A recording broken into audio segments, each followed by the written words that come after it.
Councilors, I'd like to call the Industrial Community Development Committee to order.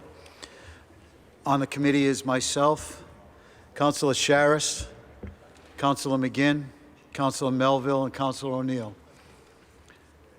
On the agenda, we have proposed ordinance regarding commercial kitchen and catering services. I'd like to call Community Development Director, Mr. Kurt Bellavance, to the podium, please. Thank you, Mr. Bellavance. Good evening, Kurt Bellavance, Community Development Director for the City of Peabody. I'm here this evening to present a change in the zoning. It's basically a definition. We've run across a few different uses in the instances where we don't really have a clear definition of this use. So we wanted to present that use in regards to the City Council for approval. So the use is a commissary kitchen. So we've run into issues with people wanting to open catering services, basically something that's not attached to a restaurant. Typically now, any type of restaurant, fast food establishment can prepare food, sell food. They can sell that off premise, so forth.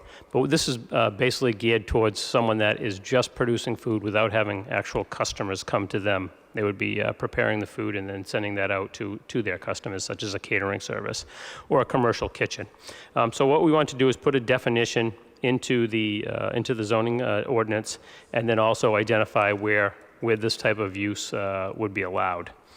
So basically it's a definition that is different than a restaurant. So it specifically says that it would be not associated with a restaurant. So we're talking about something a little bit different.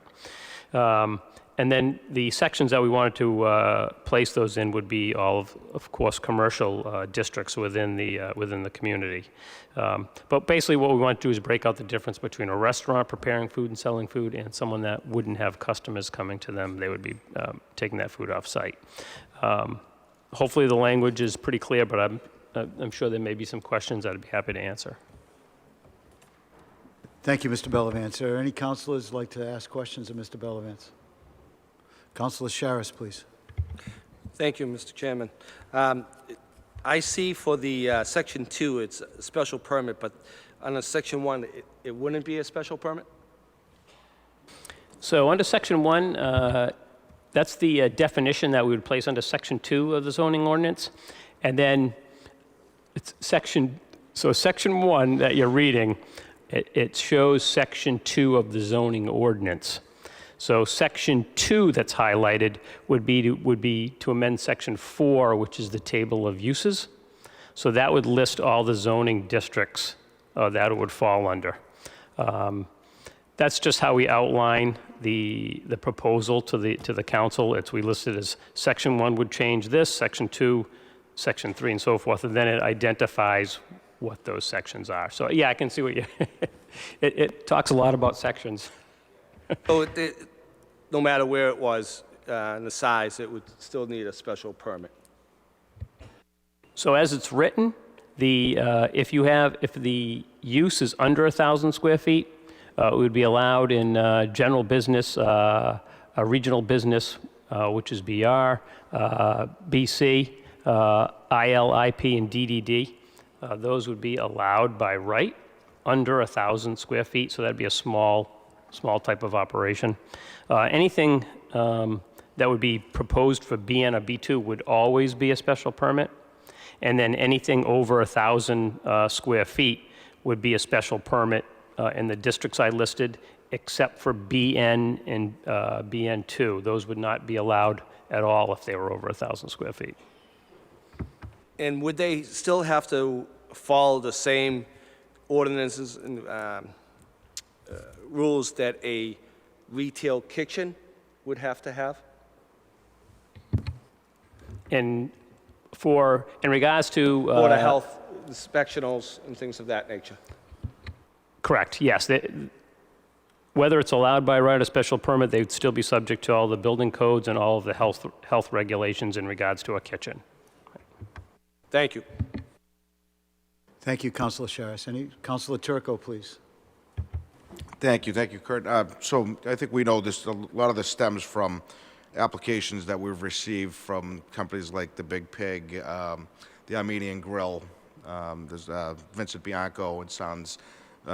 Those companies originally wanted to open as just catering businesses, and we didn't have a definition or an allowance for it in our zoning. So they had to add a retail component in order to open. And some of them really didn't want to, but they had to do it.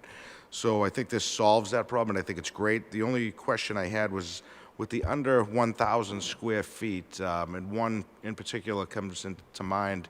At CNC Lobster, we had approved, the guy was making chocolates of some sort, and we allowed him to use the kitchen at CNC to make those chocolates. That's under 1,000 square feet. I have some concerns about not knowing which businesses in the city, may be allowing people to cook, at a commissary level. So how would we keep track of that, or how would the council be aware? I mean, if it's under 1,000 square feet and it's by right, couldn't technically any restaurant that has a kitchen or any building that has a kitchen available to it in one of these districts then allow somebody to open up and we wouldn't be aware that they were there? Well, that was a question that came up when we were working on this, and we specifically wanted to put in a sentence that said not associated with the restaurant or fast food establishment, so that it was separate. It wasn't, so if you have a restaurant, it's wouldn't fall under this category. It's just solely for kitchen use only. Thank you. Now I understand what that sentence means. So I'm glad you guys thought of that. So I would be in favor of this. Thank you. Thank you, Councilor Turco. Councilor McGinn, please. Thank you, Mr. Chairman. Through you to Mr. Bellavance, I think the language makes sense. Reinforcing what Councilor Turco said a moment ago, I think it does fix an issue that we've had.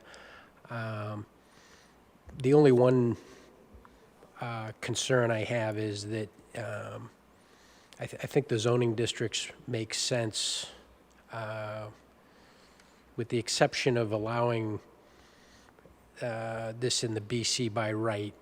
The issue that you have there is, these aren't going to generate any kind of customer activity. So if somebody were to open a commercial kitchen on Main Street or something, it becomes kind of this blank storefront, walk-by kind of thing that might not necessarily be the most desirable use.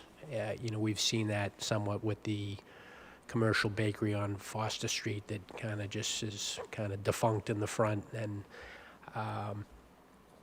so I would be in favor of just moving the BC over into the special permit category for the under 1,000 feet and then leaving the rest of it the same. That way it would allow some discretion as these things come up in that particular zoning district. With respect to the rest of these, I think they make sense. I mean, they're business districts and/or regional business districts, and you don't have that foot traffic dynamic that's as much of an issue. But you do have that issue in BN and BN2. So I think BC fits in with that grouping. Would you concur with that? Yes, and that was one, I tried to include all of the commercially zoned districts, and that was one of them that I kind of hesitated on, wasn't quite sure, but I figured I'd put it in, and then if we had the discussion, certainly that could be easily changed, so. I would support this with that one minor change, Mr. Chairman. Thank you. Thank you, Councilor McGinn. Would you like to change it and then vote again, or is it something we could put in tonight? And Yeah, that's we don't- something you could easily do. It's something I just adjust and put it in the next sentence, Okay, basically, great. so. Any other discussions, councilors? Councilor McGinn, would you make a motion, please? Sure. I would move to advertise the ordinance change as submitted in a memorandum from Director of Community Development Kurt Bellavance dated September 24th, 2019, as written, with making one change, moving the, in Section 2, where it lists the zoning districts, to move the BC, for commercial kitchens under 1,000 square feet by right, remove BC from that section and add to the section where it states by special permit in BC, BN, and BN2. So moved. Heard the motion by Councilor McGinn. Clerk reminded me on his last night that the motion would be to send it to the planning board, please. Correct, because it's zoning. Yes, thank you, Mr. Clerk. Motion to send to the planning board. Thank you. You heard the motion by Councilor McGinn. Any discussion? There being none, roll call, please. Councilors Charist, Yes. O'Neill, Yes. Melville. Yes. McGinn, Yes. Gould. Motion carries 5-0. Thank you, Mr. Bellavance. I'll take a motion to adjourn, please. So moved, Councilor Melville. Thank you.